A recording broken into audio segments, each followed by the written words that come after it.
Noite, né, novamente a todos e a todas. A gente teve aqui um problema de conexão.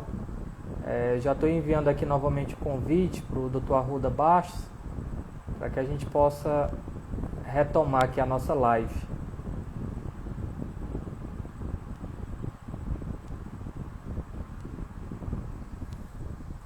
Tivemos aqui um probleminha de conexão. Já estou enviando aqui novamente o convite.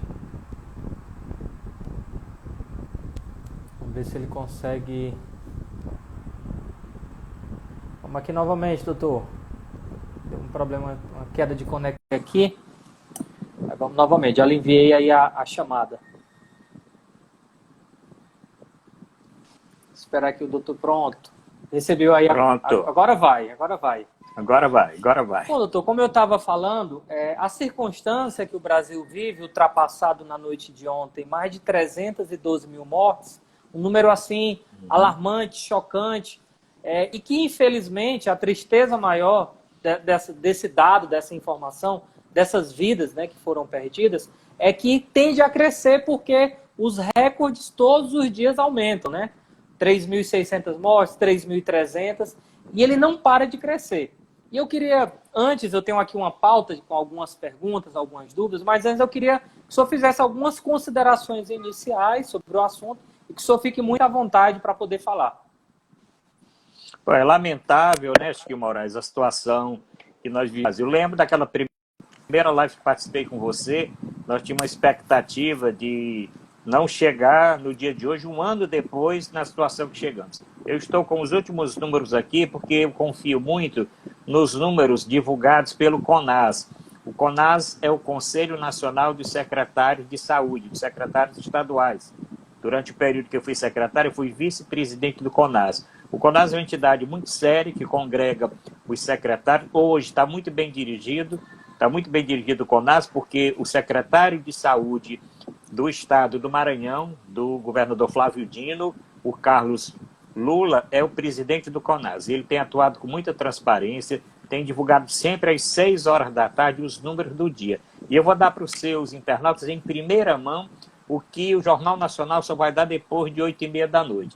Os números do CONAS, nós atingimos o número de óbitos a 313.866. Então, o número já passou dos 313.866, com 1.660 nas últimas 24 horas, porque segunda-feira sempre é um dia que esse quantitativo é pequeno por causa do final de semana. Então, é um número muito alto para uma segunda-feira.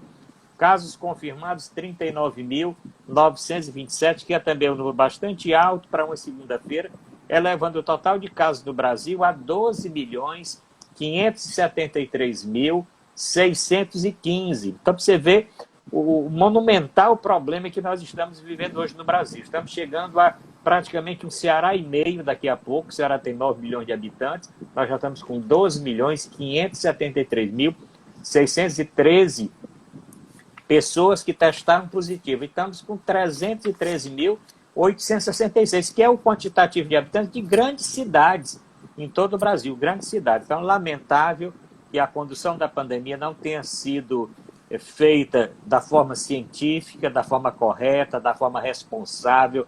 Foi uma forma irresponsável com que o governo Bolsonaro atuou, que o seu ministro da Saúde, tivemos 4 ministros, outra coisa impossível. Quando numa pandemia um país vai trocar 4 vezes o ministro da Saúde? Era o Mandetta, que ia mais ou menos no começo, ia baseando pela ciência, provavelmente nós teríamos uma condução melhor. Depois não deixou nem um mês, nem esquentou a cadeira, o Nelson Tais foi rápido, não aceitou assinar protocolo de cloroquina e deixou o governo, e botaram o Pazuello, um general, para ficar recebendo ordens do Bolsonaro, contrariando tudo que é ciência, contrariando o que deveria ser feito, né? Então, infelizmente, vemos isso. Não tenho muita expectativa agora no Marcelo Queiroga, infelizmente, porque o Marcelo Queiroga já nas primeiras...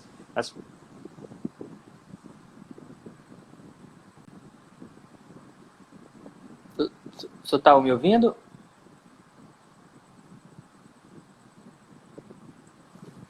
Seu som eu acho que deu um probleminha, doutor Arruda. Não sei se é a sua conexão.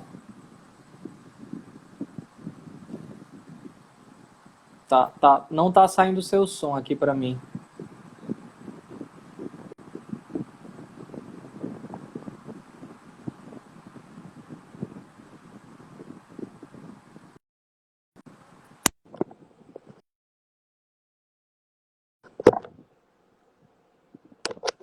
Aqui pra mim.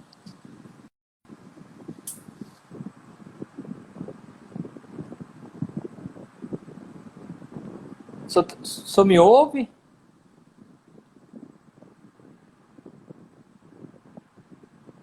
Espera aí, deixa eu ver aqui se eu... Só um minutinho aqui para a gente tentar ajustar. Deixa eu remover aqui o senhor, vou recolocá-lo, viu? Vou recolocar o senhor. A gente teve aqui um probleminha de conexão, eu estou recolocando aqui o doutor Arruda na sala. Pedir só um pouquinho para o pessoal segurar aí um pouquinho, a gente vai recomeçar.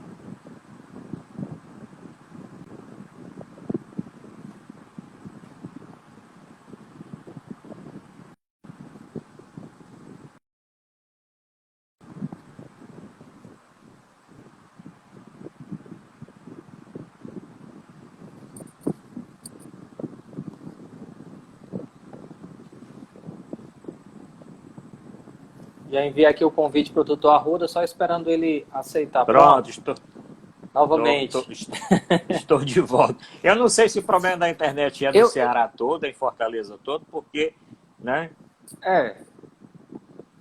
Eu ouvi até a parte que o senhor falou, que o senhor estava falando sobre os ministros, né? O senhor falou sobre o Mandetta, falou sobre o Tait, falou sobre o Pazuello e estava falando do Queiroga, né? Que ele tinha chegado, inclusive chegou dizendo que ia seguir a mesma cartilha, né? O próprio Pazuello saiu dizendo, não, é um processo de continuidade. Pois é, por isso é que eu não estou com essa expectativa toda, né, Chico Moraes, porque é um ministro que é para dar uma guinada, uma sacudida no Ministério da Saúde, já entra dizendo que vai seguir a mesma cartilha. A cartilha do Bolsonaro é uma cartilha genocida. Então ele vai continuar com esse genocídio, não tomou nenhuma medida até agora, muito pelo contrário. O que ele fez foi fazer uma certa política, indo a São Paulo, visitar alguns hospitais importantes, mas nada mais do que isso, né? Não tem uma mudança realmente efetiva de postura do Ministério. Por isso que eu não tenho, infelizmente, uma expectativa favorável, da mesma forma que não tenho com o comitê que foi formado. O comitê que foi formado para enfrentamento da Covid no Brasil com 1 ano de atraso, colocar o presidente como presidente desse comitê, devia ser um médico capacitado, um cientista. Eu também não acho que o presidente do Senado seja a pessoa que presidir um comitê desse. O presidente do comitê desse é um grupo técnico que deve presidir e levar aquelas medidas para que o grupo político toque para frente, veja como implementar as medidas necessárias. Eu não vi isso até agora, então vamos continuar apelando para a população, pedindo o apoio da população, no uso de máscaras, do isolamento social, lockdown onde for possível, e a limpeza das mãos, o álcool em gel, porque não tem outra coisa que se possa fazer no momento atual. Eu queria lhe perguntar a seguinte questão. O Pazuello foi um desastre, eu não tenho tanto conhecimento, talvez o senhor possa falar, talvez tenha sido o pior ministro da saúde da história do Brasil. Não sei se tem alguém que conseguiu superá-lo. E aí teve uma demora muito grande, né, para a sua substituição. É óbvio que a gente sabe que o ministro, para assumir, tem que ser o ministro que vai seguir a cartilha da cloroquina, do kit Covid, que vai seguir negando a ciência e talvez houve uma pressão política, né, mas foi uma coisa que demorou muito. Inclusive já com o presidente do Congresso, né, o Arthur Lira, o próprio Pacheco, pressionando, houve essa demora. Ao que atribui a demora na substituição do Pazuello, que nem de logística, que ele era especialista, ele não entendia nada, né? Deixou faltar oxigênio em Manaus, sabendo do problema, trocou vacinas que eram para ter ido para o Amazonas, mandou para o Amapá a maior quantidade. Então, nem de logística ele entendia. Na sua opinião, o que fez ele demorar ainda esse tempo todo como ministro da Saúde? Olha, é porque o Bolsonaro estava muito confortável. Quem estava sendo ministro da Saúde é o Bolsonaro. O Pazuello estava só ali pro forma, estava só ocupando ali porque tinha que ter alguém. Tanto que ele, quando iniciou, ele ficou ainda sem ser nomeado, tá certo? Porque aí o Bolsonaro fez uma espécie de teste.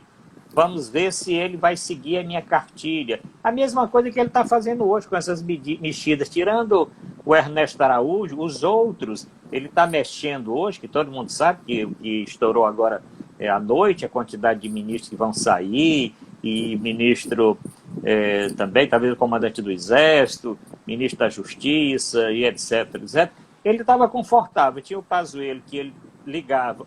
Diz aí que não é para ter... não é para ninguém usar máscara. Diz aí que é para tomar cloroquina. Diz aí que os governadores estão errados. Diz aí não sei o quê. Não dá entrevista, que eu não quero que você dê entrevista. Eu não quero que você faça... Você era muito confortável, era uma pessoa que obedecia. E isso eu tenho dito que não livra o Bolsonaro futuramente de ações na justiça, e muito menos o Pazuello, porque segundo os pilares do SUS, a Constituição e a Lei 8080, existe o comando único em cada nível de governo. Então, o comando único do governo federal é o ministro da Saúde. O ministro da Saúde que é o responsável pela condução da saúde no Brasil. Da mesma forma que o secretário estadual de saúde é o responsável pela saúde nos estados. E da mesma forma que o secretário municipal de saúde, ele é o responsável no município. Então, essas pessoas, por lei, por legislação, são as pessoas, são os responsáveis. Então, não pode um governador querer mandar na pasta da saúde, não pode um presidente querer mandar na pasta do ministério, não pode um prefeito. Isso só acontece quando o ministro é fraco, o secretário estadual é fraco, o secretário municipal é fraco. Ou seja, o governador, o prefeito, o presidente tem que escolher uma pessoa que saiba conduzir a saúde.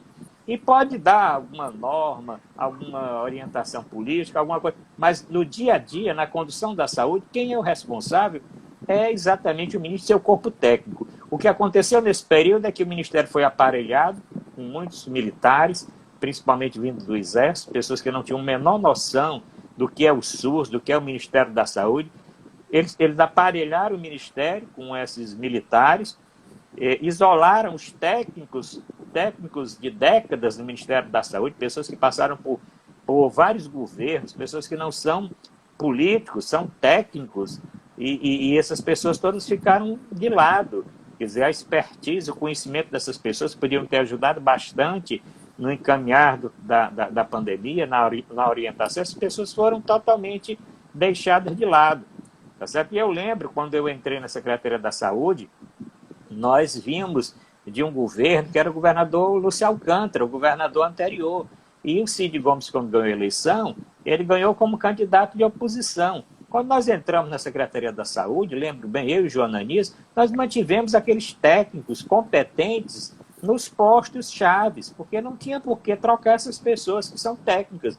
Nós modificamos a estrutura, modificamos aqui e acolá outras pessoas, colocamos a nossa linha de ação na Secretaria da Saúde, mas não tirando os cérebros, tirando as pessoas que entendiam realmente de saúde na Secretaria da Saúde. Daí o êxito realmente da gestão do João Ananias e da minha gestão, porque eu até digo nessas lives que eu tenho comentado, eu imagino o que seria do Ceará sem ter um hospital regional em Sobral, sem ter um hospital regional para o Cariri em Juazeiro, sem ter um hospital regional no Sertão Central de Xaramubim, sem ter as UPAs que existem em Fortaleza, as UPAs que existem no interior, as policlínicas que existem espalhadas no Ceará todo, os centros de especialidades odontológicas. Isso tudo foi obra exatamente desse nosso período com o governador Cid Gomes na Secretaria da Saúde. Perfeito. Eu acho que foi exemplificativo esse seu exemplo de colocar que questões políticas, né, não podem estar acima de questões técnicas, né, que devem ser a prioridade da parte da saúde. Eu acho que foi muito positivo esse seu exemplo de que quando assumiu, mesmo sendo um governo de oposição, manteve as pessoas que vinham desenvolvendo esse trabalho que faltou, essa questão no Ministério da Saúde. O senhor é um grande estudioso, inclusive tem todos esses dados, e nas suas lives eu lhe acompanho, o senhor sempre está colocando. Queria que o senhor trouxesse para a gente os números do Ceará. o governador Camilo, né, tem apostado no lockdown, que é o remédio diante da falta de vacina, né, diante da quantidade ínfima de vacina, é o remédio que evita, digamos, a aglomeração com a população na rua. E aí ele prorrogou por mais de uma vez, né? Me parece que a situação não é positiva, não é boa, talvez nem estável, para que ele continue colocando, né, essa questão do lockdown, mas eu queria ouvi-lo, a sua opinião, primeiro sobre o lockdown e segundo, se o senhor tem os dados, as informações de como hoje está a nossa situação aqui no Ceará. E se o senhor também tem especificamente a situação de Fortaleza.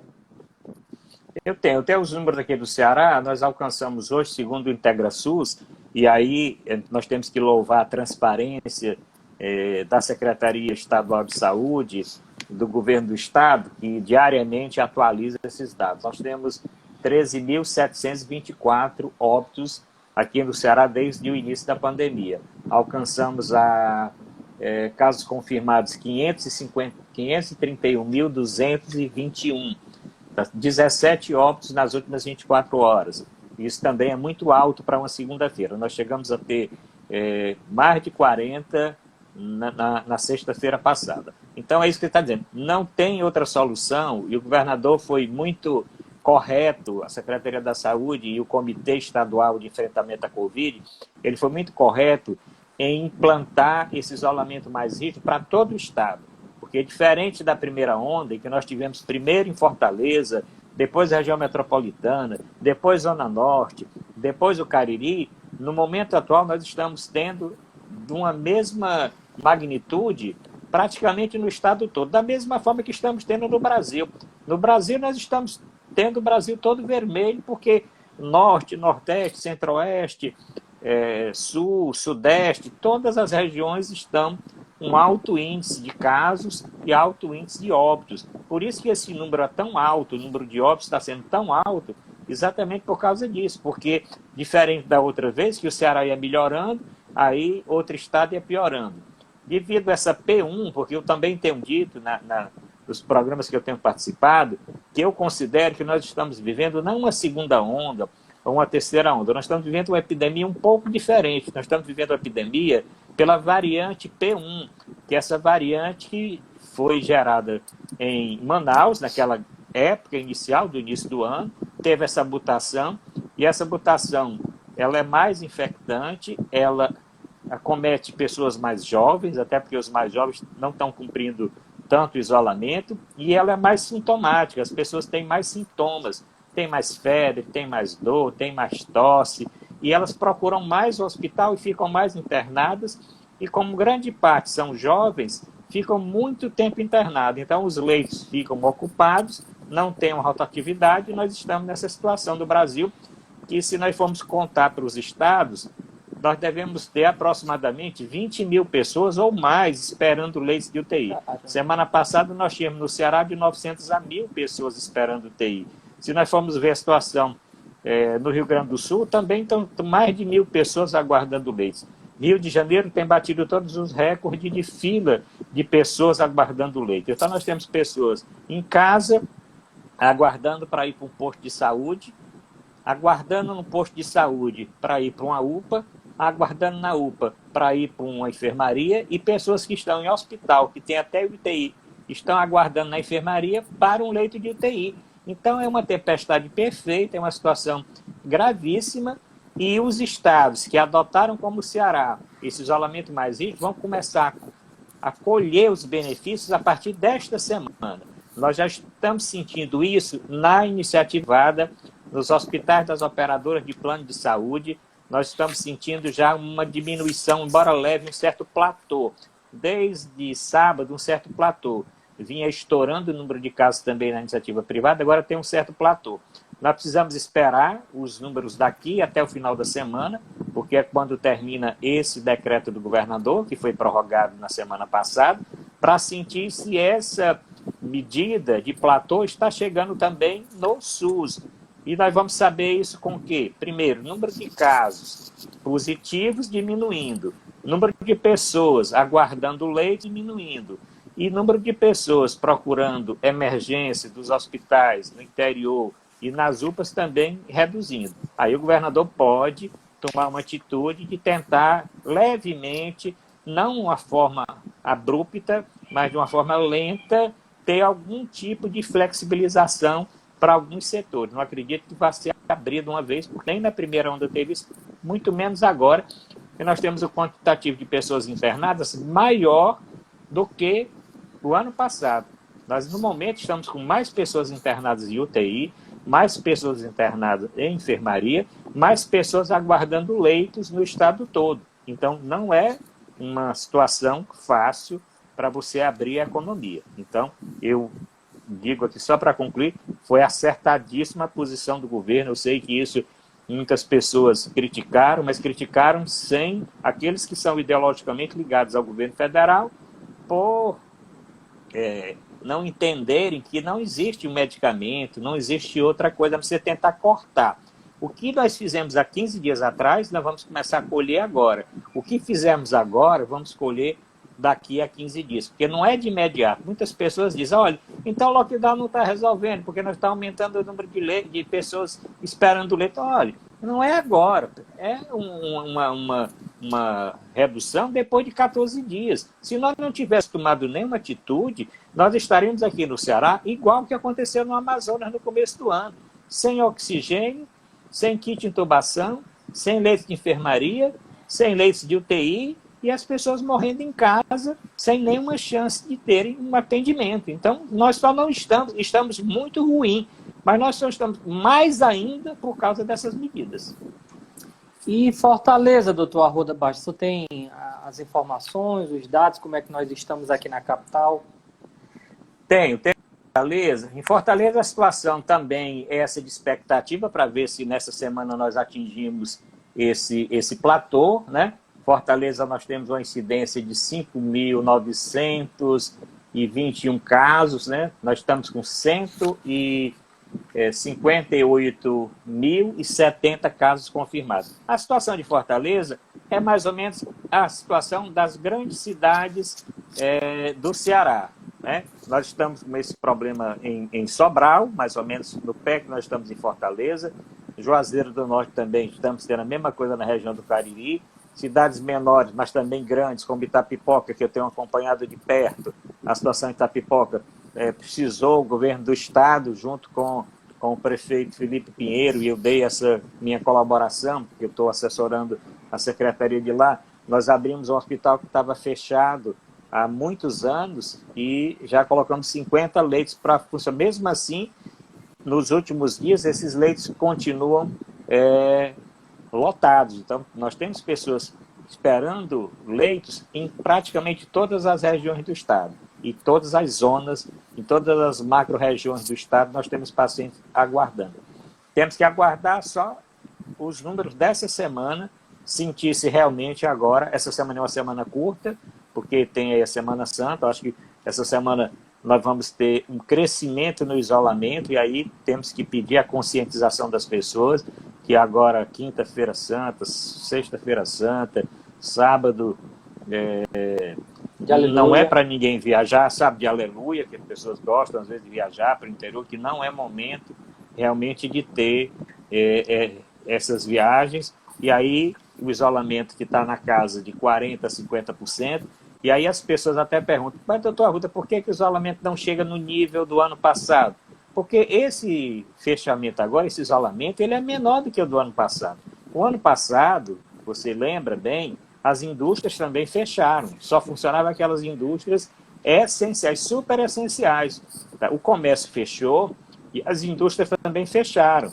No momento, as indústrias estão funcionando. Mesmo sem elas não essenciais, todas as indústrias estão funcionando. O que não está funcionando são os shoppings, as áreas de lazer, são os cinemas, o salão de beleza, cabeleireira, academia e tal. Isso aí não está funcionando. Mas as indústrias, tanto que eu tenho dito que eu seria um pouquinho mais assim, radical, eu teria também diminuído o funcionamento das indústrias não essenciais. Eu acho que essa colaboração, fazer o que as montadoras estão fazendo. As montadoras estão fazendo por conta própria. As montadoras não precisam nem o governo decretar, vamos fechar a Volkswagen, vamos fechar a Ford, vamos fechar as montadoras, elas pararam desde a semana passada para exatamente colaborar com esse isolamento, com o isolamento social. Eu até faço o apelo, muitas indústrias não essenciais poderiam ter feito a mesma coisa, ter dado férias coletivas, ter antecipado feriados. Eu não acho que essa medida de antecipar feriados, você ter um controle para as pessoas não viajarem, eu acho que seria uma medida de você aumentar substancialmente o isolamento social. Perfeito, doutor Arruda. Eu queria lhe fazer aqui uma pergunta. A gente chegou a conversar, eu não lembro bem os detalhes, ano passado sobre o hospital de campanha do PV. Eu acho que a época ainda estava no debate para saber se construía ou não. Existe uma fake news sobre o hospital de campanha, e aí, independente de posição política, acho que é importante a gente situar que o hospital de campanha custou 100 milhões de reais. Né? Na verdade, à época, a própria prefeitura desmentiu. Né? A logística para se construir o hospital foram 4 milhões. E o hospital, o pagamento de funcionário, a contratação de pessoas, durante o período que ele funcionou, foram cerca de 89 milhões de reais. Ou seja, o valor da construção em si é muito menor do que o valor operacional, ou seja, o custeio. E aí, doutor, o hospital ele foi fechado. Né? Chegou um período em que tinha reduzido a demanda, né? A gente estava acreditando que existia uma estabilidade, mas a maioria dos cientistas, dos especialistas, falavam da segunda onda. E como o senhor falou, né, a gente não está numa segunda onda. Ou seja, existia, digamos, um consenso científico de que a coisa iria se continuar. E aí o hospital foi desmontado em um momento em que agora, Fortaleza, como o senhor falou, existem 1.000 pessoas, né, no Ceará todo aguardando vagas, né? E não ter o hospital de campanha do PV, acredito eu, que seja algo prejudicial. E aí eu queria lhe perguntar, foi acertada a construção do hospital de campanha do PV? Era para ter sido no centro de eventos, como muitos defendiam? Como é que o senhor interpreta essa questão? Eu lembro bem, acho que você me perguntou isso na época, eu me posicionei contrário a construir o hospital de campanha do presidente Vargas. Tá certo? Eu ia mais na linha do Estado. Qual foi a linha do Estado? Você construir hospitais de campanha anexo a hospitais já existentes. Então, o que é que o Estado fez o ano passado e está fazendo agora de forma até mais eficiente? O Estado construiu o hospital de campanha anexo ao Hospital Geral, anexo ao Hospital de Messejana do Coração. Tá certo? Então, anexo a uma UPA. Crescia a UPA com a estrutura hospitalar que já existia no hospital. Então, eu era mais favorável. Se era de construir um hospital de campanha, também eu ia seguir a linha de construir aonde já existisse um prédio, onde já existisse um equipamento. Você até citou o centro de eventos. Eu cheguei também a ser favorável que fizesse um estudo a respeito da construção de um hospital, como outros estados fizeram, dentro de centro de convenções. Você tem toda uma estrutura, né, hidráulica, sanitária, já estava tudo construído. Agora, nós devemos ver que naquela época era uma coisa assim meio urgente de fazer, tá certo? Agora, eu assim, se foi feito, eu concordo que não deveria ter sido fechado. Fechado assim, tudo bem, não tem paciente, vamos deixar de funcionar se surgir paciente. Primeiro porque não estava tendo nenhuma pressão com relação ao uso do estádio.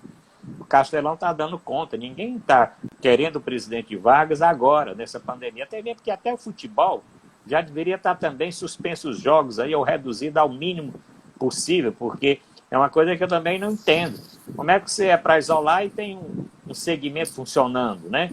Tá certo? Então, também não concordo.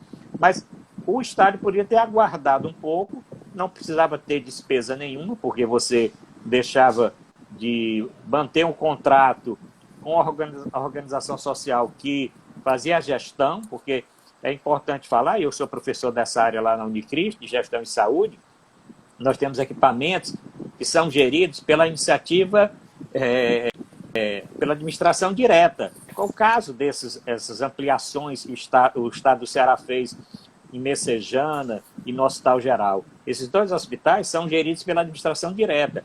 Existe também aqueles hospitais que são geridos pela administração indireta. É o caso, por exemplo, da superintendência do Instituto Zé Frota.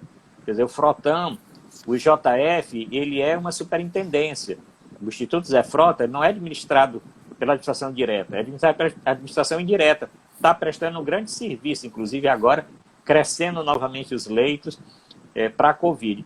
E existe duas outras formas de gestão. Uma é contrato com a organização social, que foi isso que o Estado também fez para o Hospital Leonardo da Vinci. O Hospital Leonardo da Vinci tem a gestão através de um contrato com a organização social, que é o ISGH, que é a mesma organização social que tem o contrato de gestão do Hospital Valdemar de Alcântara, de algumas UPAs de Fortaleza e dos hospitais regionais do Estado. A Prefeitura tem alguns equipamentos também gerenciados por contrato com a organização social. E existe também aqueles hospitais que são gerenciados por empresa pública, como é o caso da EBSER, que gerencia os hospitais universitários, a Maternidade Escola e o Hospital Universitário Walter Cantillo. Então, eu teria feito suspenso o contrato com a organização social, mas deixava o hospital pronto para esse momento atual. O Estado, a Prefeitura agora apelou o seguinte, está fazendo o quê? Colocando o Frotinha de Messejana, o Frotinha de Parangaba, para que ele seja exclusivamente Covid, colocando o JF2 para que ele seja extremamente Covid. Então, essas medidas da Secretaria Municipal de Saúde, eu também concordo. Aonde pode, onde tem um hospital funcionando, esse hospital pode prestar o serviço para Covid, que esse hospital seja, de forma emergencial, transformado em hospital Covid. E os Gonzaguinhas, que existem na capital, espalhados em diversos bairros, que os Gonzaguinhas possam suprir a necessidade dos atendimentos que esses outros hospitais prestam. É um remanejamento temporário para fazer face ao momento atual. O governo, inclusive, o Estado, lá no Leonardo da Vinci, eu conheço bem o hospital, porque eu fui diretor daquele hospital do Estado comprar. Quando ele ainda era da iniciativa privada, eu fui convidado pelo Dr. Bogos Boydjan, que era proprietário do hospital, para dirigir aquele hospital. Tive a oportunidade até de regularizar uma série de documentações no meu período e praticamente deixar ele praticamente todo pronto para começar. Aí teve a pandemia, o Estado depois fez a aquisição e é um legado que vai ficar, né, para o povo de Fortaleza, do Ceará, ter um hospital com muitos leitos de UTI, com muitas salas de cirurgia, um hospital novo para o Estado depois que tudo isso passar. Perfeito. Eu acho que, além da crítica construtiva, é sempre importante apontar, né, doutor, a solução também das questões, né? O hospital de campanha já havia tido seu custo, né, para a construção, e o custo de manutenção, encerrava-se o contrato com a OAS.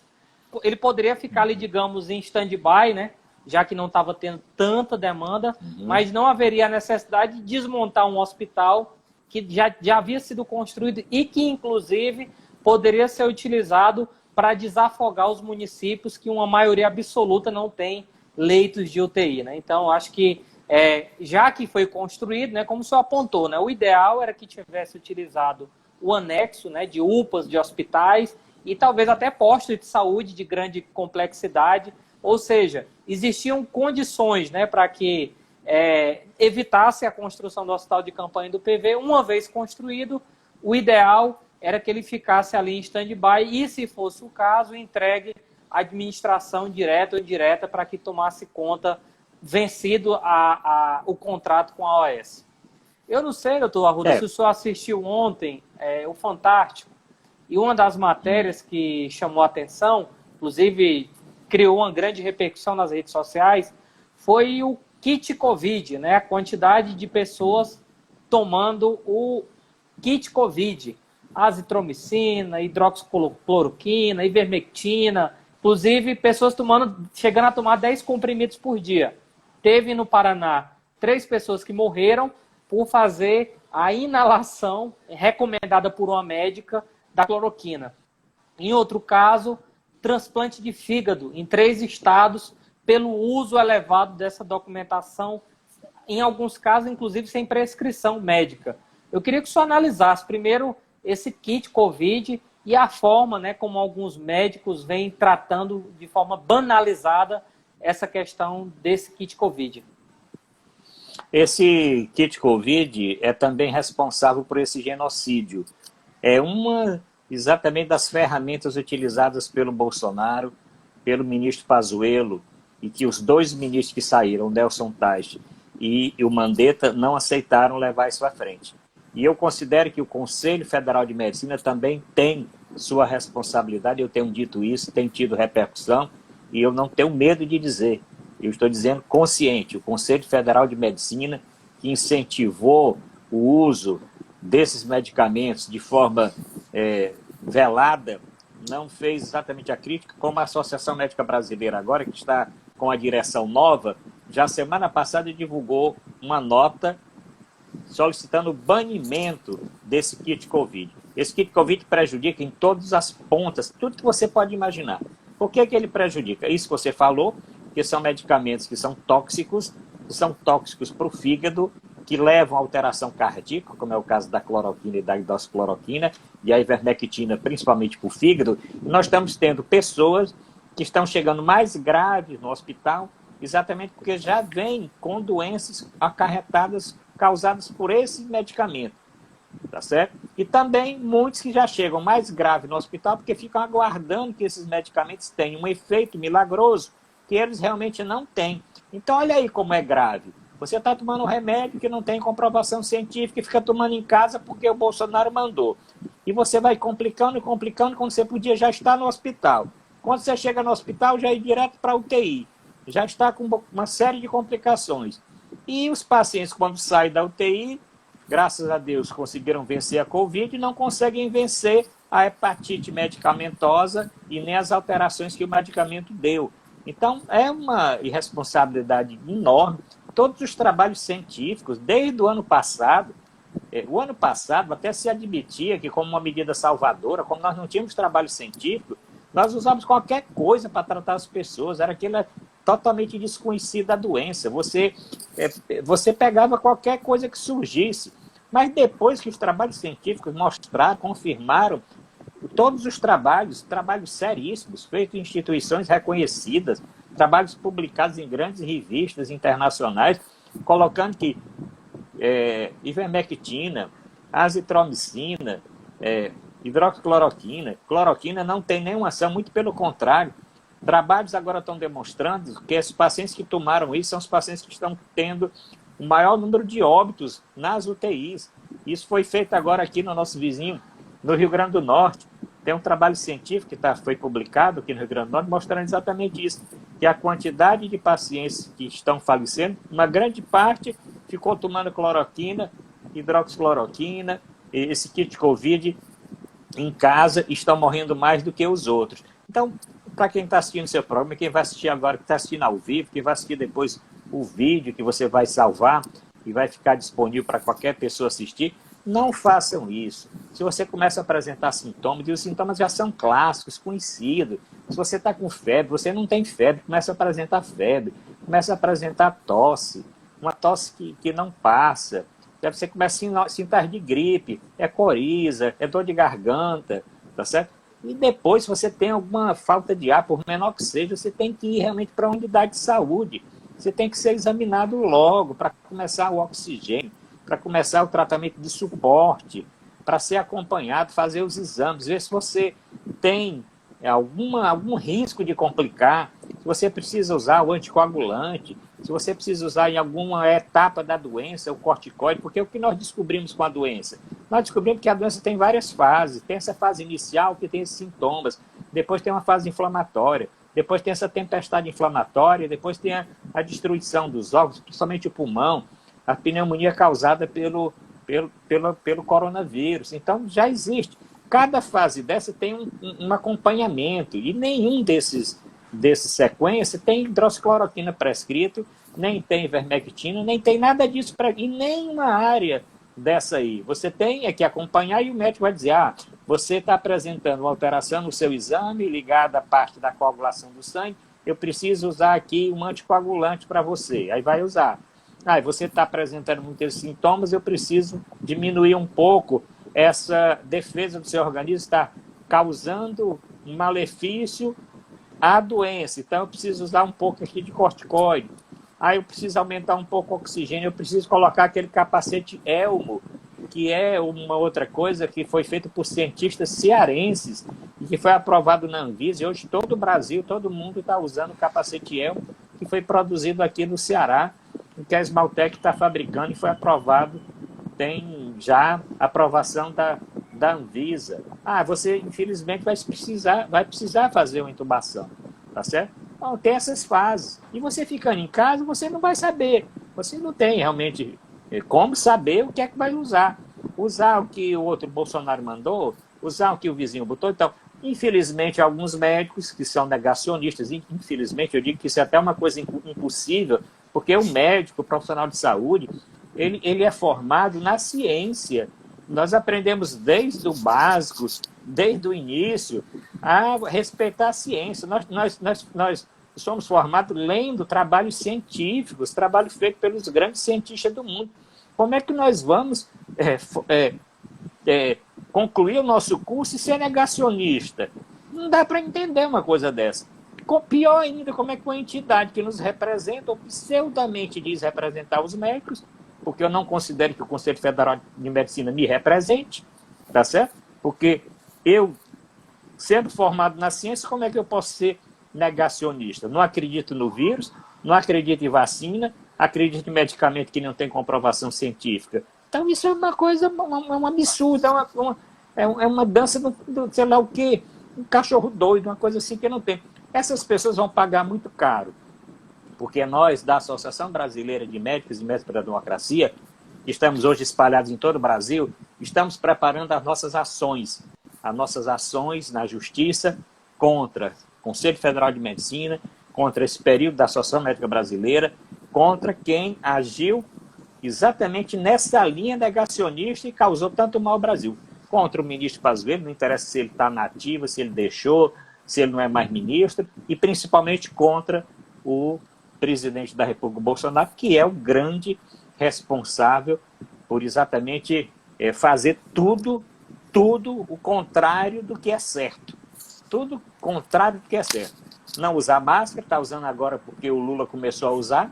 Quer dizer, o Lula está sendo a grande revolução no tratamento da Covid. Nunca se usou máscara no Palácio. O Lula apareceu com máscara, está todo mundo usando. Nunca se falou em nada mais assim científico. Agora estão falando um pouquinho. Mas agora, depois de 313 mil óbitos, depois do genocídio acontecido, nós temos que denunciar as cortes internacionais, as cortes locais, e hoje já estão pipocando aí uma série de ações de familiares de pacientes que tomaram esses medicamentos, kit Covid, e que tiveram essas complicações que você citou e outras mais, e que vieram falecer contra os profissionais que prescreveram e contra aquelas secretarias, que existem secretarias de município e de estados espalhados pelo Brasil. Ainda bem que aqui isso não aconteceu. Aconteceu até no início, quando não se sabia se realmente era efetivo ou não. E essas ações estão pipocando. Inclusive uma que é muito assim, importante, que é uma família, quer dizer, um paciente queria obrigar o médico a prescrever esse kit Covid. O médico disse que não ia prescrever. E essa pessoa, então, foi às redes sociais, tinha um grande número de seguidores, foi começar a denegrir o médico, chamar o médico uma série. O médico entrou na justiça e ganhou, tá certo? E ganhou exatamente porque ninguém podia obrigar o médico a prescrever um medicamento anti-ciência. Aliás, médico nenhum pode prescrever um medicamento que não tem indicação. O médico tem que ter liberdade de usar. Liberdade de usar o que é correto. Então, eu vou passar para os meus pacientes, vai usar ozônio via retal. Onde é que tem um trabalho dizendo que ozônio via retal cura Covid? Vai usar aerosol de cloroquina, hidroxicloroquina. O aerosol você faz com medicamentos que é para aerosol. Comprimido, essas coisas, tem até talco. Você piora, inclusive, o pulmão. Você faz matar mais rápido o paciente, até mesmo porque os comprimidos não é para você botar em aerosol. Existe um produto próprio para ser usado em aerosol. E não existe nada no mundo, trabalho nenhum que diga que você fazer aerosol de hidroxicloroquina cura alguém. Então, quem está fazendo isso está cometendo um crime, tá certo? Um crime. E eu não considero nem um crime culposo, como normalmente o erro médico, você que é bacharel em direito, você sabe, tem um crime culposo e o crime doloso, tá certo? Então, você dizer, não, o médico prescreveu isso aqui, ele não teve intenção de... Mas se você está prescrevendo medicamento que não tem comprovação científica, e você sabe disso, você não está cometendo um crime culposo, você está cometendo um crime doloso. Culposo é se você não quisesse, não soubesse ou prescrevesse um medicamento e botasse a dose errada por algum motivo, alguma coisa assim, tá certo? Que o crime culposo é aquele que você não tem realmente intenção de cometer. Mas se você sabe que o medicamento não é para usar em aerosol e vai usar em aerosol, isso não é um crime culposo, você matou o paciente. Isso é um crime doloso e precisa ser punido e ó, tem um pipocar de ações. Então, eu até entendi, tem muitos médicos que têm voltado atrás com relação ao uso desses medicamentos, porque precisa entender que isso é uma coisa séria e nós vamos depois ter não sei quantas ações, tanto no Conselho Regional de Medicina, como nos tribunais por aí afora, de pessoas que usaram, estão guardando a sua receita, estão guardando o atestado de óbito do seu familiar que morreu, ou ficou sequelado, porque também é outra coisa. Uma coisa para dizer aqui, nós falamos muito, Chiquinho Moraes, dos pacientes que faleceram, mas os pacientes que estão com sequelas permanentes, que a Covid causou um AVC, que a Covid deixou aquela pessoa com deficiência neurológica permanente, que o paciente não vai mais recuperar a sua memória, que o paciente vai recuperar a sua função respiratória, que o paciente não vai recuperar mais sua função renal, isso é muito grave. A gente precisa dizer isso. Não é só não morrer, tá certo? Você pode sair com sequelas irreversíveis. Você entrou numa UTI e você tinha 40 anos e você saiu da UTI como um velho de 80, tá certo? Você saiu da UTI como um velho de 80, sem andar, sem ter memória, sem função respiratória, sem função cardíaca, você não vai mais exercer sua profissão, porque você não vai ter mais condição de exercer sua profissão, ou então vai passar ainda 2 anos fazendo fisioterapia, terapia ocupacional, fonoaudiologia, para poder ter alguma recuperação. É muito grave essa doença. A doença tanto tem um índice alto de mortes, mas tem um índice muito alto de sequelas. Eu queria também deixar isso com você aqui. Muitas sequelas causadas, os trabalhos vão sair agora, a imprensa aqui e acolá está mostrando alguém que teve a Covid, que venceu a Covid, como é que vive hoje, vive em cadeira de roda, vive sem conhecer mais a família, o Alzheimer que chegou mais cedo, a insuficiência respiratória permanente, vai viver o resto da vida tendo que usar oxigênio, não vai poder fazer seu exercício mais, não vai poder exercer sua profissão se for um profissional liberal, porque não tem mais condições físicas para isso, fora as sequelas psicológicas que a doença dá também no indivíduo. Perfeito, doutor. Inclusive, seria cômico, se não fosse trágico, essas pessoas que não acreditam na doença, dizem que é uma gripezinha, que é um vírus comunista inventado pelos chineses, mas acreditam num tratamento precoce à base de remédios que não tem comprovação científica nenhuma. Inclusive, o próprio Trump chegou a recomendar que as pessoas tomassem, através de injeção, detergente para não ter Covid. Então é algo assim que choca, né? Eu queria até aproveitar aqui o ensejo. O Ricardo Pontes, ele está fazendo uma pergunta que eu achei bastante relevante. Ele faz o seguinte: doutor Arruda, nesse tempo chuvoso, é muito comum ter algumas pessoas que sentem sintomas de rinite, sinusite e outras doenças respiratórias. A pergunta dele é como diferenciar essas doenças da Covid, né? Ou seja, como não saber se está com uma, se está com a outra. Existe alguma questão da medicina já nesse sentido, doutor? Olha, é uma diferenciação que é muito difícil. Então, tanto que o que é que nós aconselhamos? Se você tem sintomas gripais, que são esses que você citou, e nesse período de chuva acontece muito, nesse período é exatamente o período que está começando a vacinação para a gripe.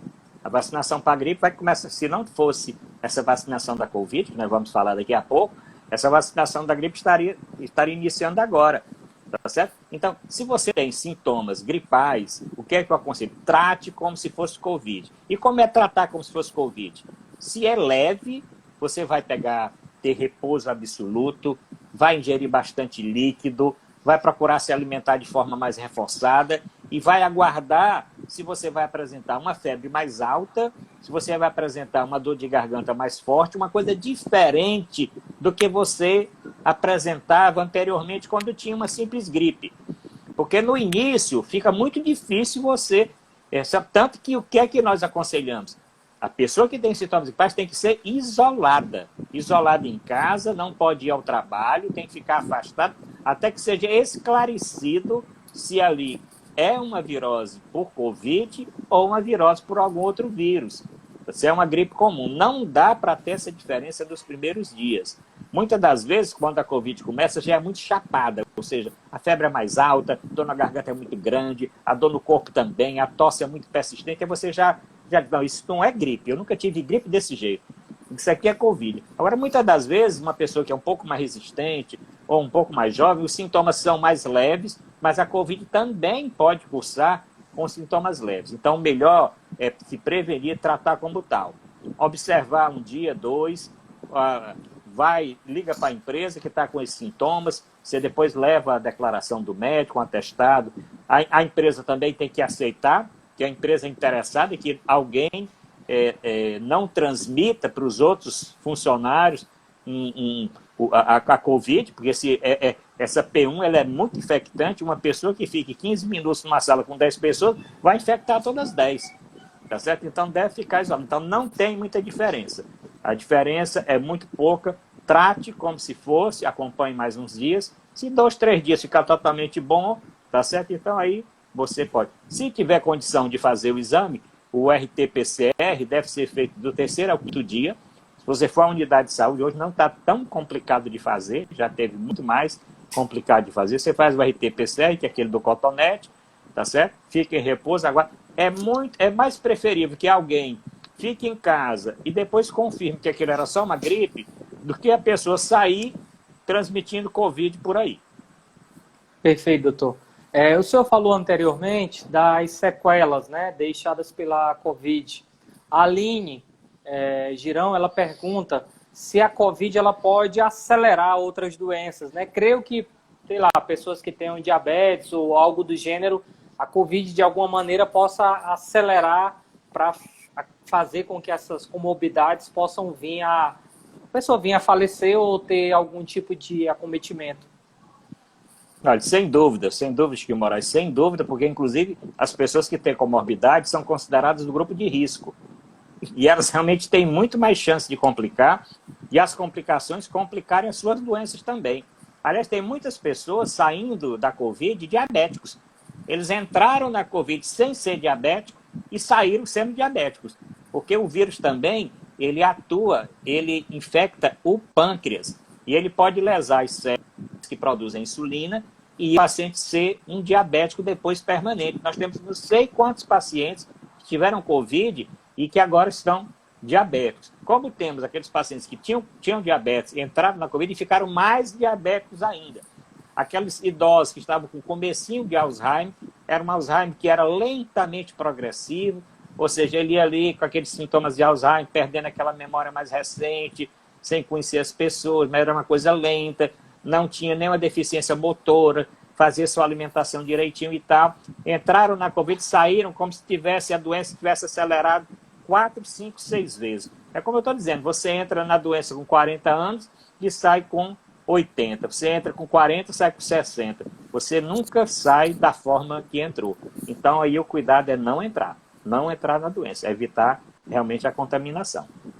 Perfeito, doutor Arruda. Eu lembro que lá atrás a gente conversou e teve uma das questões que o senhor abordou, isso à época, a questão da testagem em massa, né? Que nós tínhamos que fazer muitos testes para saber o tamanho do problema e exatamente buscar, através dessa testagem, um rastreio inteligente, né? Ou seja, saber quem transmitiu para quem, qual é a área, né? Inclusive aquela questão da transmissão comunitária que começou a crescer, que a gente não tinha um acompanhamento dessa questão da testagem. Eu percebi, eu não sei se é só uma impressão minha, eu não vejo nem a Prefeitura de Fortaleza, nem o governo, muito menos o governo federal, incentivando mais essa questão da testagem. Eu lembro que até o Ministério da Saúde estava com 2 milhões, né, de kits de testes para vencer sem ser utilizado.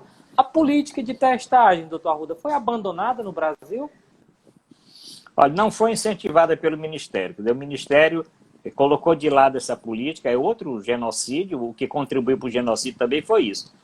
Aliás, Chico, eu acho que eu estou enganado que eram mais de 5 milhões de testes. E depois eles prorrogaram a validade do teste, uma coisa incrível. Os testes iam vencer em janeiro, em dezembro. Aí a Anvisa prorrogou por mais outros meses. Não adiantou nada, porque o Pazuello dizendo que era expert em logística, não foi coisa nenhuma. Deixou vencer todos esses testes, poderia ter distribuído pelo Brasil todo. E essa testagem é extremamente importante. Nós só vamos sair da forma dessa pandemia, da forma que os outros países mais desenvolvidos saíram. Você testar, isolar aqueles pacientes que são portadores, porque existe o paciente assintomático. Se você não testa, esse paciente vai ficar transmitindo para outros sem ter sintomas e sem saber. Não tem culpa nenhuma no cartório e vai transmitir.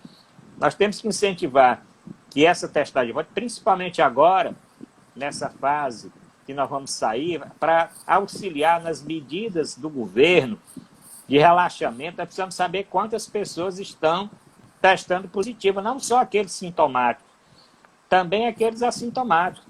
É importante que os assintomáticos realizem, os professores realizem, os policiais realizem, né, realizem o teste, aquelas pessoas que lidam com muitos indivíduos na indústria, na construção, no ensino, né? Então precisamos voltar a isso. O que tem uma facilidade maior foi o que eu disse, é testar os sintomáticos. Isso aí está sendo feito. Você chega aqui numa unidade, tem mais facilidade de fazer do que antigamente o RT-PCR. Isso aí melhorou. Mas isso é só uma parte do problema, só testa sintomáticos. E os assintomáticos, que precisam ser testados, né? Então precisamos voltar rapidamente a essa política de testar de forma maciça a população. Perfeito, doutor. Queria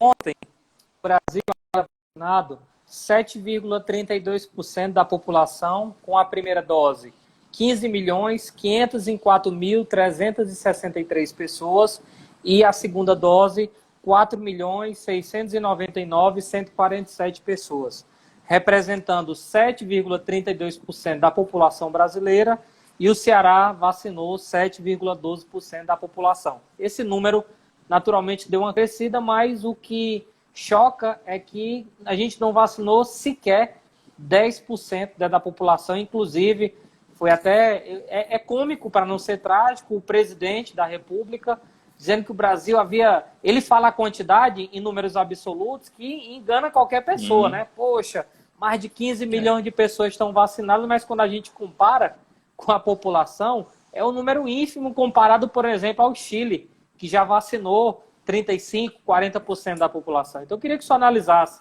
essa vacinação, se, por exemplo, estados e municípios estão trabalhando bem na logística, né, já que estados e municípios estão recebendo através do Programa Nacional de Imunização, e, pelo jeito, a realidade da vacinação vai demorar, porque a compra foi feita agora das vacinas para o segundo semestre, e alguns governadores, através do consórcio do Nordeste e consórcio de prefeituras, estão aí adquirindo, né, doses da Sputnik V, que ainda não foram autorizadas pela Anvisa. Então, eu queria que o senhor fizesse um apanhado da vacinação no Brasil, trazendo esses elementos para a gente.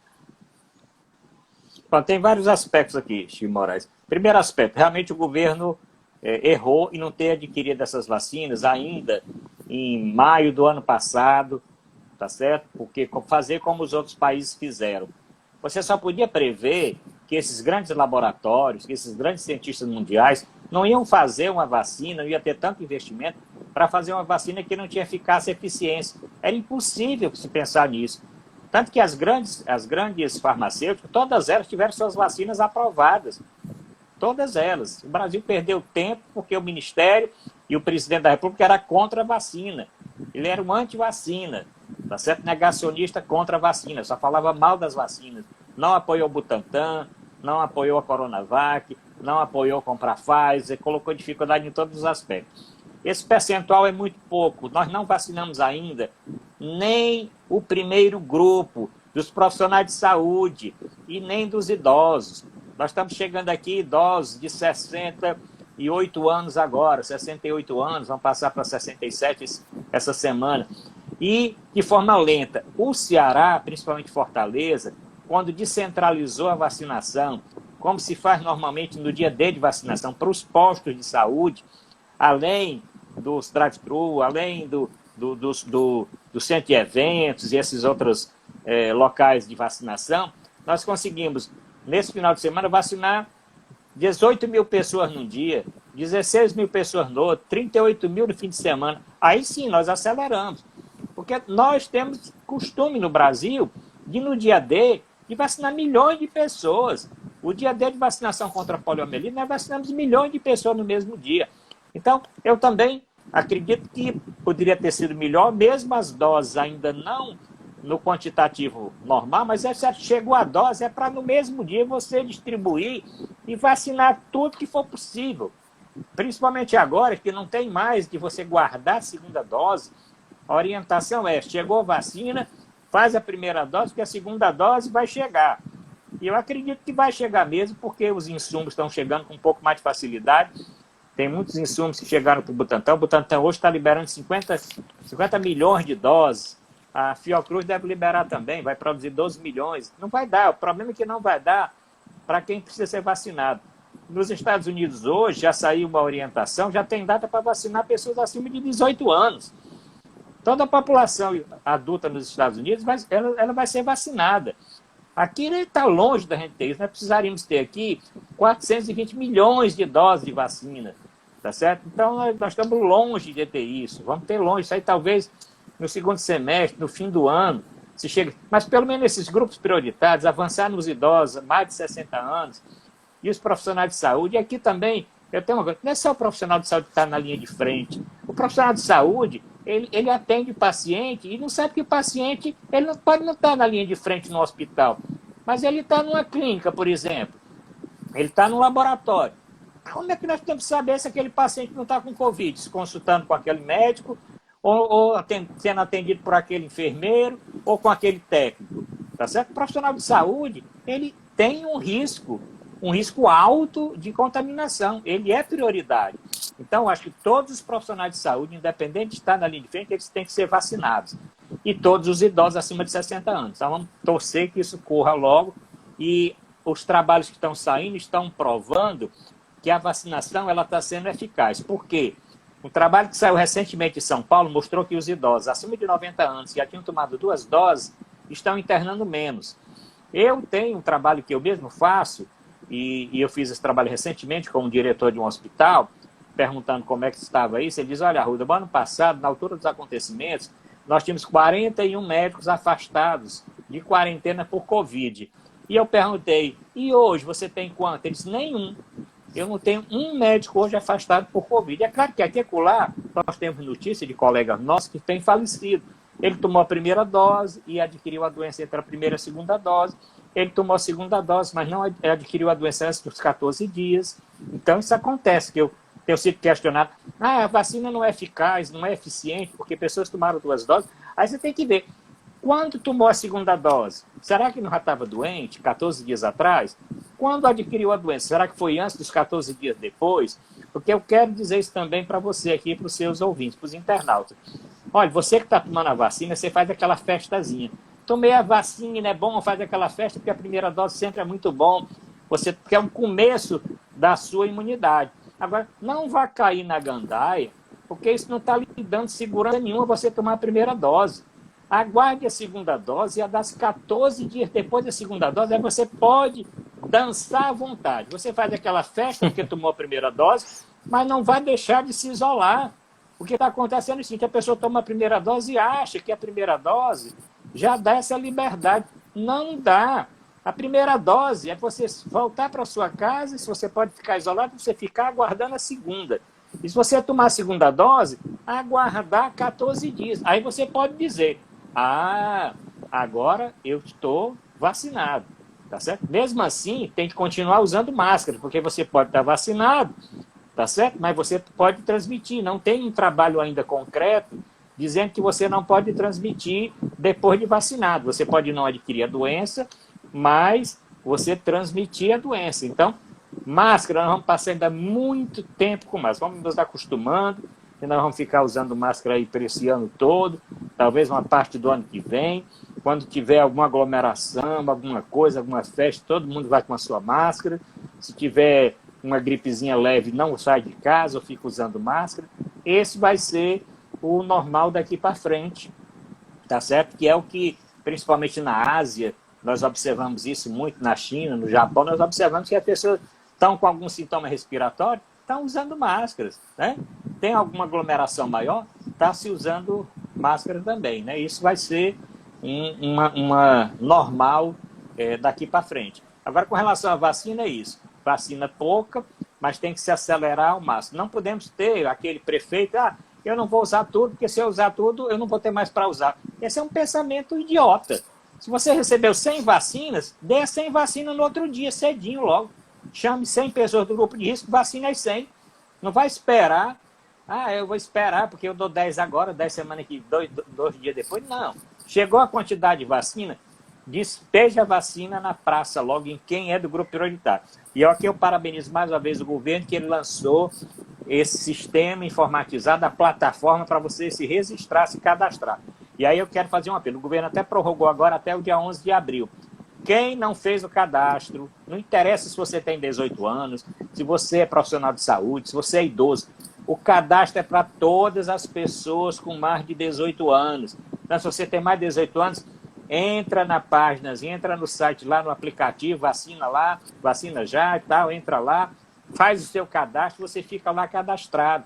Por isso é que a vacina andou mais rápida, porque quem está se vacinando já está cadastrado no sistema. Eles fazem só dividir nos locais de vacinação. E todo dia, 4, 5 horas da tarde, dá a relação das pessoas e manda um torpedo ou manda um e-mail para as pessoas. Então, se você está cadastrado, na hora que chegar a vacina no seu grupo de idade ou no seu grupo prioritário, você vai ser avisado e vai se vacinar. Por isso que está se vacinando tanta gente. Da outra forma, cada cidade tinha um sistema, fazendo papelzinho, uma planilha, anotando com uma canetinha, uma caneta Bic, com um lápis, não sei o quê. Isso não existe mais. Cadastra no sistema. E eu tenho orientado as prefeituras, que eu dou assessoria, consultoria, que elas aproveitem, incentivem também a população da sua cidade, que a população da sua cidade faça esse cadastro, ele serve para todas as cidades. Não é só para Fortaleza, ele é estadual. Então, isso nós temos que falar. Qualquer pessoa maior de 18 anos pode se cadastrar e aguardar, então, receber o comunicado para se vacinar. Perfeito, doutor. Já existem, doutor Arruda Bastos, estudos acerca dessa evolução do vírus, né? O senhor falou da questão do P1 anteriormente, e inclusive vem sendo o motivo pelo qual mais jovens, né, têm sido contaminados de uma forma mais agressiva, mais severa. Já há estudos se as vacinas que já estão no mercado, digamos assim, já estão, digamos, adaptadas a suportar essa evolução do coronavírus, ou ainda não há nenhum estudo nesse sentido? Já existem vários estudos provando que as vacinas que estão sendo usadas, da AstraZeneca, da Pfizer, da Moderna, a Sputnik, a Coronavac, essas vacinas todas que estão sendo em uso, já foram aprovadas em vários países, elas são eficazes contra a variante P1, contra a variante inglesa, contra a variante canadense, contra a variante africana, tem muitas variantes. Nós temos que vacinar porque a preocupação é a seguinte, é que essas variantes, elas mutem mais ainda. Ou seja, nada impede que a P1 gere, eu vou dizer popularmente, gere vírus mais modificados ainda. Se gerar vírus mais modificados, as vacinas cada vez mais vão ter dificuldade em imunizar as pessoas. E aí os laboratórios vão ter que correr atrás de produzir vacinas com esses fragmentos desses vírus ou introduzir alguma coisa do vírus, dependendo da plataforma que a vacina é feita. Se a vacina é feita de RNA mensageiro, vai ter que ter uma adaptação. Essa da Coronavac é fácil fazer, e essa vacina, a Butanvac, também vai ser muito fácil, porque a Butanvac, aliás, essa Butanvac que foi desenvolvida nos Estados Unidos e que o Butantan vai tá concluindo tudo para poder produzir, inclusive fazer agora a fase 2 e 3 aqui no Brasil, essa vai ser uma vacina que nós vamos ter uma possibilidade de ter uma vacina para a Covid-19 praticamente anual produzida pelo Butantan. tá certo? Então, nós vamos ter no Brasil, talvez, uma coisa que em local nenhum do mundo vai existir. É a capacidade de produzir todo ano uma vacina para a Coronavac, para a Covid-19, com as cepas que estão circulando mais frequentemente. Da mesma forma que hoje se faz a da gripe, junto com a H1N1. Hoje, a vacina da gripe não é igual todo ano. Todo ano ela é feita de acordo com as cepas que estão circulando. Se tem alguma mutação, essa mutação vai e entra na composição da vacina. Mas até o momento, essas mutações elas têm acarretado maior, como é o caso dessa P1, infecta mais as pessoas, causa sintomas mais graves, infecta mais jovens, isso aí nós já sabemos. Mas a vacina continua tendo uma eficácia contra mesmo essa variante que já existe. Já era a próxima questão que eu ia perguntar, né? Que tem muitos estudos no Brasil, mas avançou nessa última semana a Butanvac, né, desenvolvida pelo Instituto Butantan, e a Versamune, né, desenvolvida com a USP de Ribeirão Preto, a farmacêutica Farmacó e o governo federal, com essas duas vacinas que, digamos, estão com estudos mais prontos para entrar nessa fase de testagem. Então, na sua opinião, tende a ter um sucesso positivo no Brasil, essas duas vacinas e outras que virão? Tem toda vacina que o Brasil conseguir desde o início, sem precisar importar o IFA, né, sem esse insumo farmacêutico ativo, que é o problema nosso para produzir a Coronavac, o quê? Tem que vir da China o IFA, né, que é um ingrediente farmacologicamente ativo. Para produzir pela Fiocruz a AstraZeneca, precisa que venha também, né, da AstraZeneca, ou da Índia, ou da China, o insumo para poder produzir a vacina.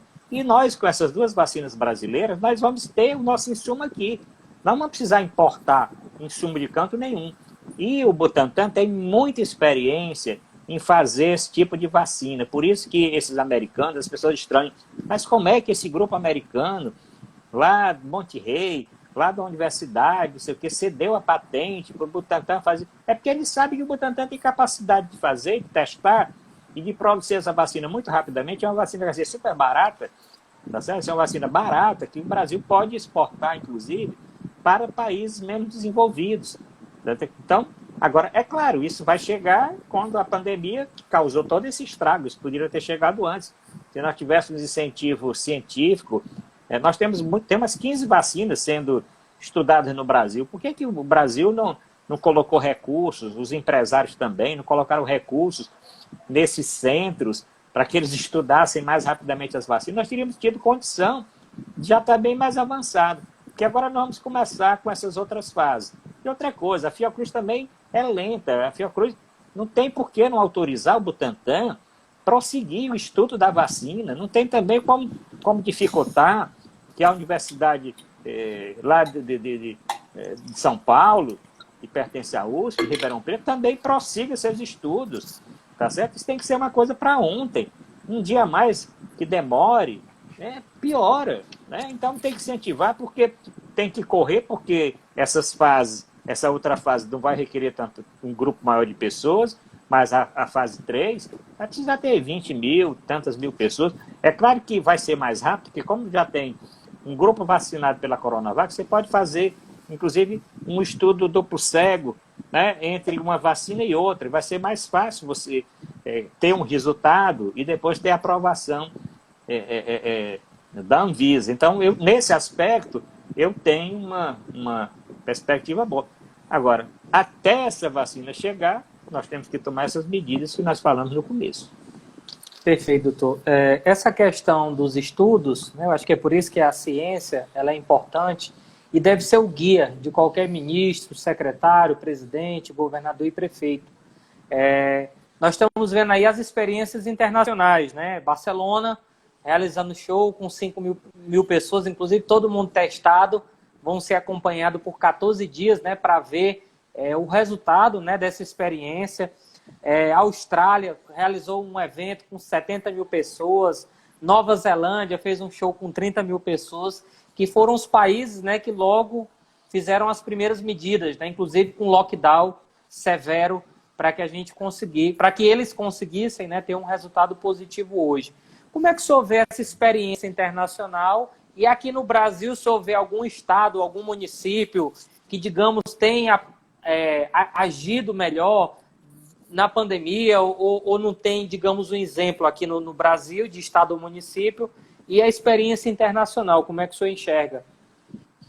Não, a experiência internacional mostra exatamente o seguinte: quando você tem um lockdown eficiente, quando você tem um isolamento eficiente, quando você adota as medidas cientificamente corretas, você tem esse resultado aí. Nova Zelândia é o exemplo dos exemplos.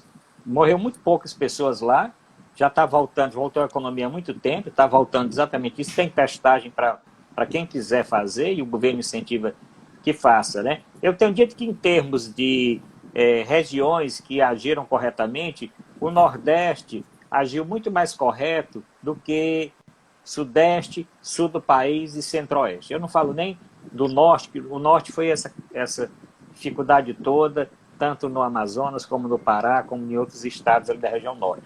Mas o Maranhão, o Piauí, o Ceará, o Rio Grande do Norte, a Paraíba, Pernambuco, Alagoas, Sergipe e Bahia, tomaram atitudes muito corretas, e eu digo que desses estados, se vai sair daqui a algum tempo, não é agora, né? Vamos ter que aguardar essas medidas de liberação para que aconteçam esses shows, que flexibilizem mais a economia, vai ser aqui no Nordeste que vai acontecer em primeiro lugar, porque foi aqui que essas medidas foram adotadas um pouco mais, apesar de todas as dificuldades do governo boicotar, prever esse auxílio emergencial. Por que o governo já colocou esse auxílio emergencial desde janeiro? O governo sabia que isso ia acontecer, aí acaba o auxílio emergencial em dezembro e não prorroga para janeiro, e está dizendo agora que é só agora para abril, né? E as pessoas mais necessitadas, aumentando enormemente o quantitativo de pessoas na linha da pobreza, da extrema pobreza, quando o governo poderia ter despejado logo esse auxílio emergencial anteriormente, e podia ter tido uma política dizendo assim: nós vamos isolar agora, vamos auxiliar os mais carentes e vamos sair disso mais fortes. Eu acho que o Nordeste deu um exemplo, primeiro criando o comitê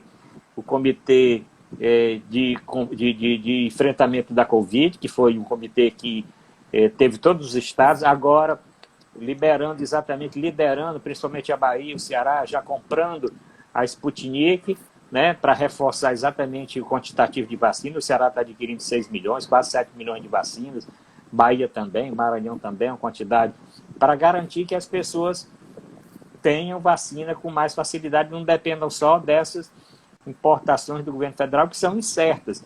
Nós podemos contar com as vacinas da Coronavac e a AstraZeneca, tem o Butantan e a Fiocruz.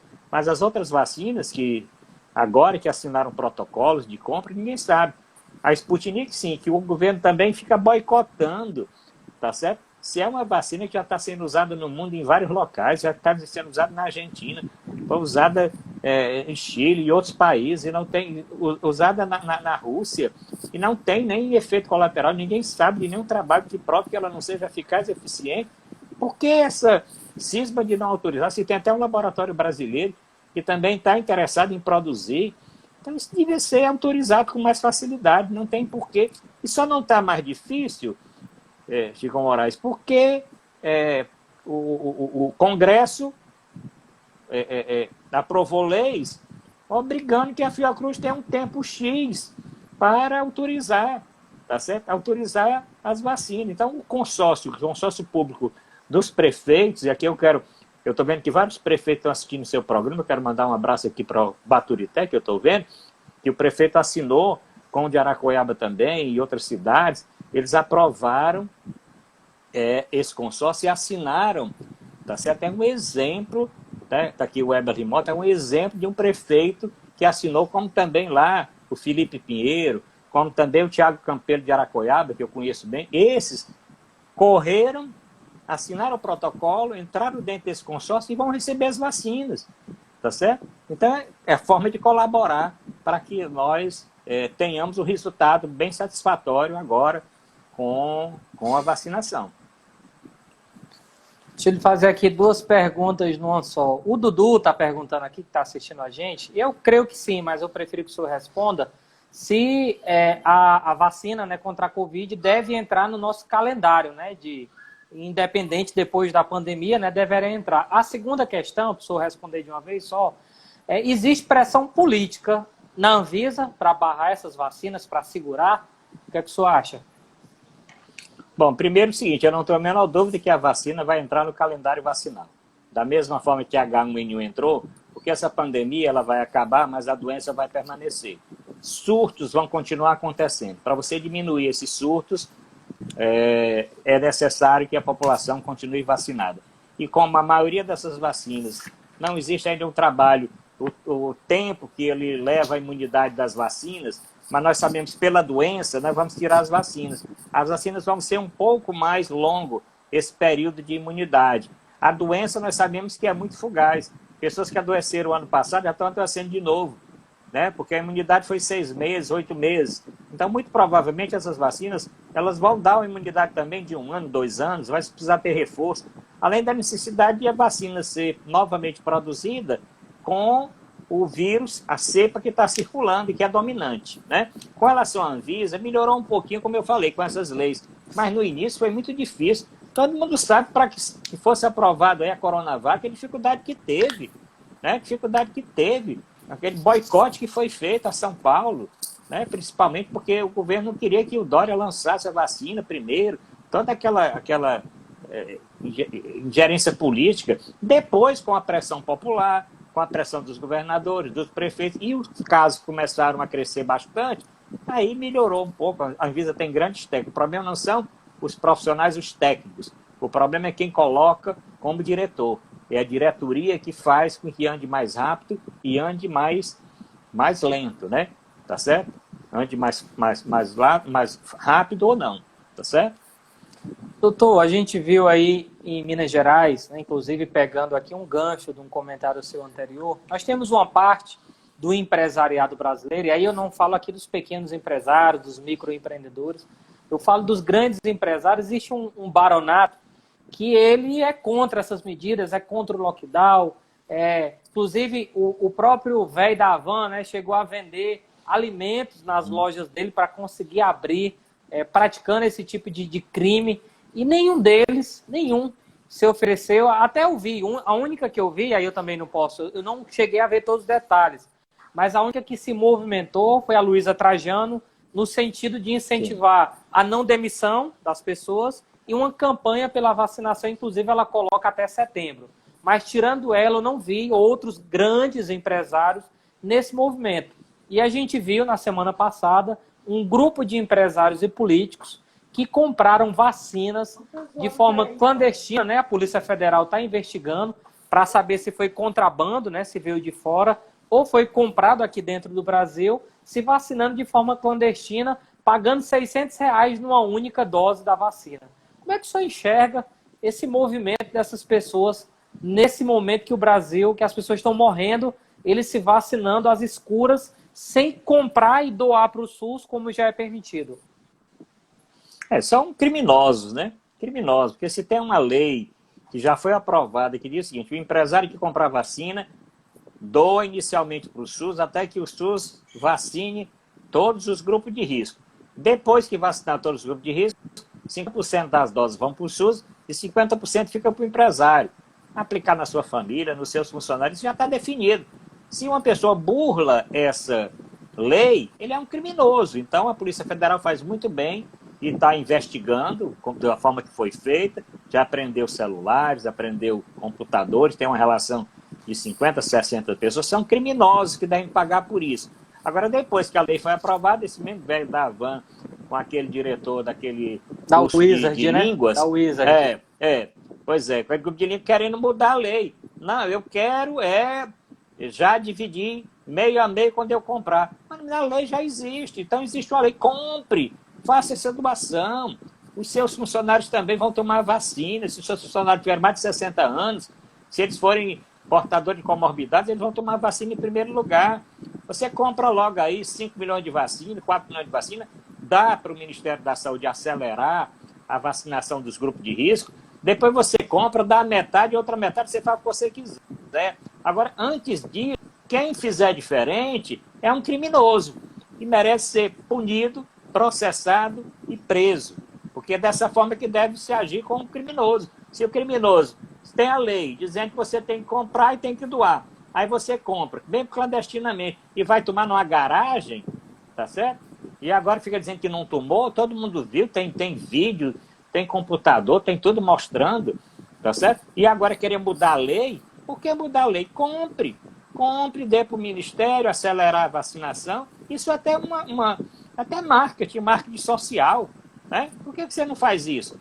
Não faz porque é aquela cabeça realmente daquele empresário, tá certo? Capitalista selvagem, que não está interessado realmente no bem do Brasil, está interessado só em se beneficiar e nada mais. Não tem nenhum espírito de brasilidade, um espírito de colaborar com quem realmente necessita. Doutor Arruda, o Dudu está perguntando aqui a questão de vacina de 2 doses, de uma única dose, né? Eu acredito, não tenho certeza, e eu queria que o senhor respondesse, a única que é uma dose é a Janssen ou tem uma outra vacina que é só uma dose também? E por que todas não são só uma dose? Não, só tem uma... Não, porque elas precisam ser usadas em 2 doses para que essa efetividade aconteça, né? Então, por exemplo, a Coronavac, você dá em média a segunda dose com 21 dias. A da AstraZeneca, que é feita no Brasil, essas duas, a AstraZeneca com até 12 semanas.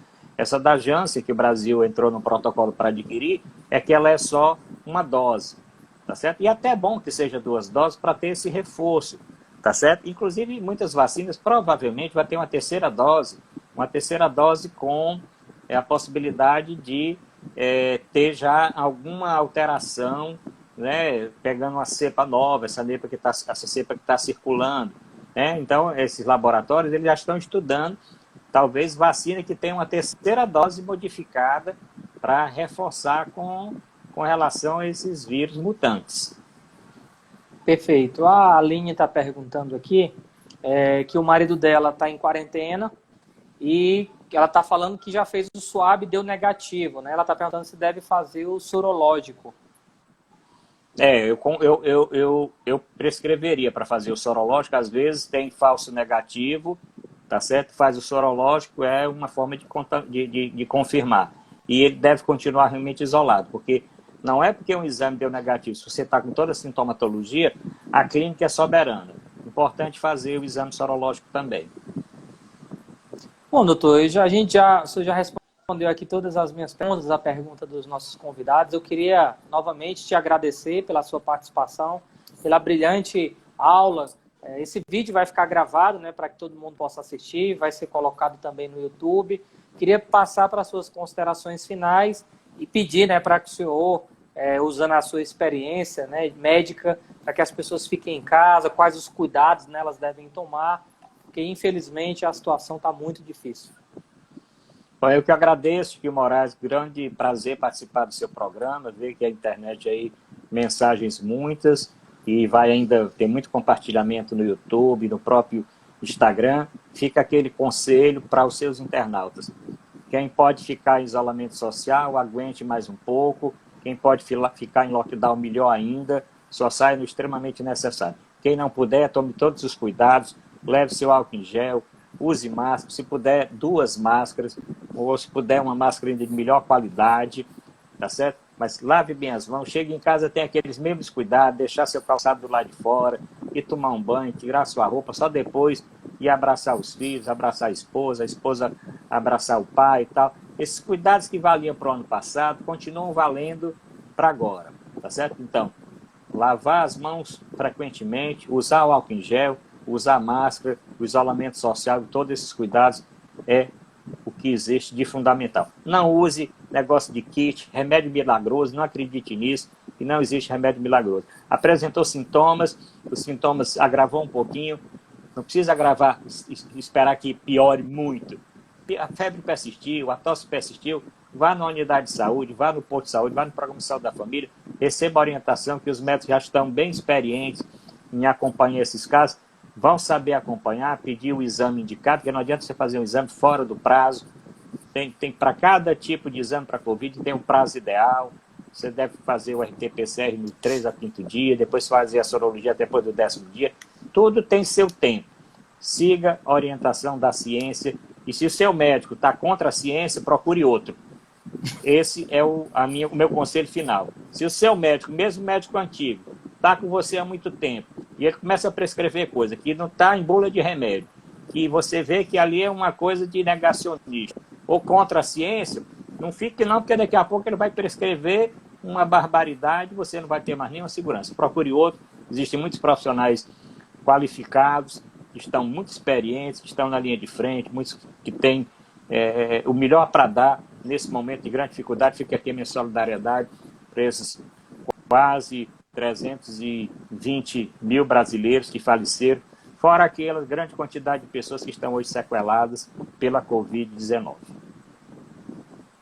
Obrigado, doutor. Muito obrigado a todos que assistiram. A nossa live vai ficar salva aqui para caso você queira rever. Agradecer a todos que participaram, que perguntaram e novamente agradecer o doutor Arruda. Se puder, como o doutor falou, fiquem em casa. Saúde e, se Deus quiser, a gente vai vencer essa parada logo, logo. Forte abraço. Abraço. Tchau, tchau.